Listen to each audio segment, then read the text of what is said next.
앞서 피해의 양극화 문제를 말씀드렸지만 코로나19 위기와 문재인 정권의 실패한 부동산 정책으로 더 심각해진 문제가 있습니다. 바로 자산의 양극화 문제입니다. 저금리가 지속되고 코로나19 극복을 위한 유동성 공급으로 작년 11월 기준 시중 통화량은 3,178조 4천억 원에 달합니다. 이런 풍부한 유동성은 1차적으로 부동산 시장으로 몰렸고 정부의 규제가 심해지자 주식 시장으로 흘러들었습니다. 여기에 주식이라도 하지 않으면 영원히 낙오될 수밖에 없다는 불안감에 많은 분들이 주식 투자를 시작했습니다. 코스피 3,000 돌파는 이런 동학 개미들 덕분입니다. 원래 대한민국 주식시장에서 개인 투자자는 대부분 돈을 잃었지만 그나마 요즘 장에서는 꽤 많은 분들이 수익을 보신 걸로 압니다.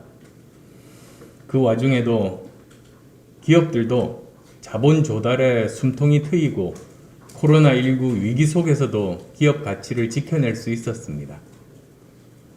하지만 여전히 불안 요소가 있습니다. 증권사 개인 신용 잔고는 2019년 말에 비해서 2배 늘어났습니다.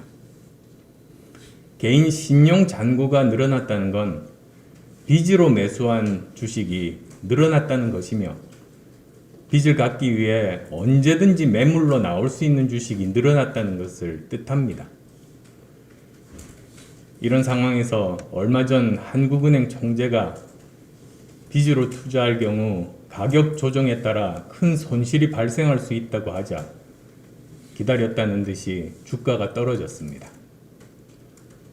여기에 3월로 다가온 공매도 재개에 대한 불안감이 더해지며 향후 주식시장의 앞날을 장담할 수 없는 상황이 됐습니다. 결론부터 말씀드리겠습니다. 지금 상황에서 공매도 재개는 자본시장의 독입니다. 정상적인 주식시장에서 공매도는 지나치게 부풀려진 기업 가치로 인한 거품을 사전에 제거하는 순기능을 가지고 있습니다. 하지만 여타 선진국의 주식시장과 비교해 우리 주식시장에 공매도의 순기능을 살릴 수 있는 제도적인 장치가 마련되어 있는지 의문입니다. 먼저 항상 제기되는 기울어진 운동장 문제입니다. 공매도 거래는 외국인과 기관이 전체의 98%를 차지합니다. 사실상 개인이 참여하기 힘든 시장입니다. 정보의 비대칭성도 문제입니다. 그 결과 2016년부터 3년 동안 외국인과 기관의 공매도 수익은 1조 7,662억에 달하지만 같은 기간 개인은 7,265억의 손실을 봤다는 연구 결과도 있습니다. 한마디로 대한민국 주식시장의 공매도는 기관과 외국인만 돈을 벌고 개인은 손실을 보는 구조가 고착화되어 있습니다. 공매도의 시장 왜곡 가능성도 큽니다. 일부 외국계 증권사 주도로 대량의 공매도 거래가 진행되고 그 과정에서 특정 테마주와 기업의 잘못된 정보가 결합돼서 시장을 왜곡하고 사실상 시세를 조정할 우려가 있습니다. 특히 하락장 국면에서의 단타 공매도는 개인 투자자들의 심리를 더욱 크게 위축시켜서 투매를 유발하기도 합니다. 자금력과 정보력을 갖춘 기관과 외국인의 공매도 때문에 개인 투자자들이 심각한 손실을 보고 나아가 주식시장 전체가 흔들렸던 사례가 과거에도 적지 않았습니다. 하물며 주식시장에서 개인 투자자의 비중이 커진 요즘엔 이런 공매도에 따른 투자 손실 규모가 눈덩이처럼 커질 가능성이 있습니다. 불법 공매도를 제도적으로 방지하고 감시할 수 있는 시스템이 구축되지 않은 것도 문제입니다. 현행법상 허용되는 공매도는 팔기 전 주식을 빌리는 차입 공매도입니다. 빌리지 않은 상태에서 진행되는 무차입 공매도는 불법이지만 여전히 관행적으로 이루어지고 있습니다. 전화, 메신저, 이메일로 주식 대차 계약을 체결한 뒤에 아날로그식으로 손으로 입력하다 보니 이런 문제가 생기고 악용되고 있는 겁니다. 이런데도 금융당국의 대응은 여전히 더딥니다. 아직도 불법 공매도 적발 모니터링 시스템이 구축되지 않았습니다.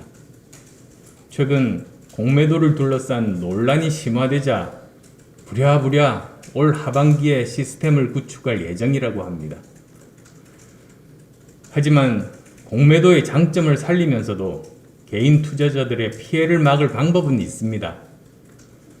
먼저 연기금이 보유한 주식의 공매도용 대여를 전면 금지해야 합니다. 국민들 입장에선 내가 낸 돈으로 연기금이 산 주식이 나에게 손실을 입히는 수단으로 활용될 수 있는 황당한 구조이기 때문입니다. 연기금 입장에서도 작은 대여 수익금에 연연하다 보유 주식의 가치를 떨어뜨리는 일에 동참해서는 안 될 겁니다. 다음으로 공매도를 철저히 전산화, 시스템화해야 합니다. 지금처럼 전화나 이메일, 메신저로 주문하는 방식을 허용할 것이 아니라 주문 시스템 및 감시 시스템 구축을 통해 투명하게 모든 공매도를 감독해야 합니다. 그래야 불법 무차익 공매도를 근본적으로 방지할 수 있습니다. 기관, 외국인과 개인 간의 정보 비대칭을 해소하는 제도적 장치를 보완하고 특히 기업의 공시 제도를 개선하는 일도 필요합니다. 마지막으로 공매도 주체의 가격 하락 유도 행위에 대한 상시 점검이 필요합니다. 기업의 가치에 따라 주가가 움직이는 것이 아니라 가격 하락 유도 행위에 의해 주가가 좌우된다면 공매도 자체의 존재 의미도 없기 때문입니다. 공매도는 분명 순기능이 있습니다. 그러나 지금까지 말씀드린 여러 문제점들이 개선되지 않은 채 공매도가 재개된다면 개인 투자자들은 큰 손실을 피할 수 없을 겁니다.